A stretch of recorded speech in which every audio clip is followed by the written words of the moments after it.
अल्लाह ताला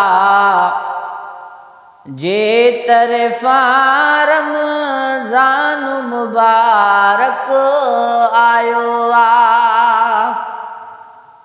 अल्लाह ताला जे तरफ़ा रमज़ान मुबारक आयो आ।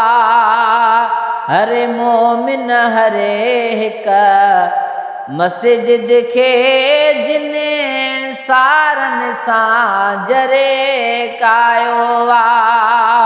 हर मोमिन हर हिक मस्जिद खे जिने सारन सां जरे कायो आ।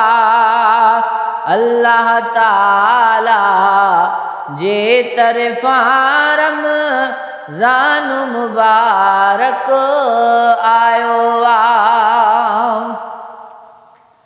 चंड ॼाण ॾिठो हिक ॿिए खे चई था आशिक़ ओलह तरफ़ ॾिसण।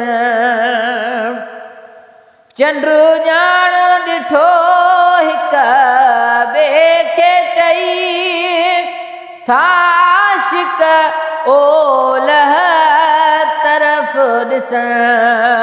नंढड़नि त निहारियो नेण खणी नंढड़नि त निहारियो नेण खणी वॾेरनि बि घणो वाझायो आ। हर मोमिन हर हिक मस्जिद खे जिने सारन सां जरे कायो आ। अल्लाह ताला जे तरफ़ा रमज़ान मुबारक आयो आ। मिलियो शरफ़ महीनन खे आ मगर हिन मिठड़े पाक महीने में। मिलियो शरफ़ महीनन खे आ मगर हिन मिठड़े पाक महीने में। नंगदार मुहम्मद ते नाज़ुल नंगदार मुहम्मद ते नाज़ुल क़ुरआन खुदा फरमायो आ। हर मोमिन हर हिक मस्जिद खे जिने सारन सां जरे कायो आ। अल्लाह ताला जे तरफ़ा रमज़ान मुबारक आयो आ। दस्तूर मुताबिक दिल खोले मेहमान खे आहिनि मान ॾिबा।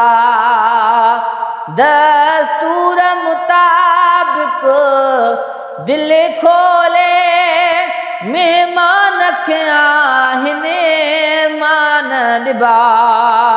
पर साल जुदा थी वियो हो सो पर साल जुदा थी वियो हो सो हिन साल नसीब मिलायो आ। हर मोमिन हर हिक मस्जिद खे जिने सारन सां जरे कायो आ। अल्लाह ताला जे तरफ़ा रमज़ान मुबारक आयो आ। गम वहम लही विया गुलामो नबी महबूब मिठे जे गुलामन जा। गम वहम लही विया गुलामो नबी महबूब मिठे जे गुलामन जा।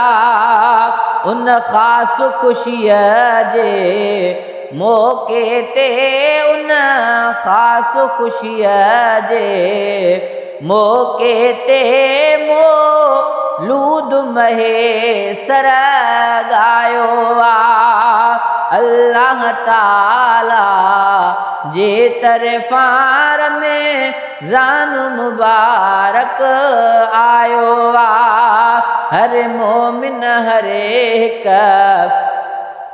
मस्जिद खे जिन सारन सां जरे कायो अल्लाह ताला जे तरफ़ार में ज़ान मुबारक आयो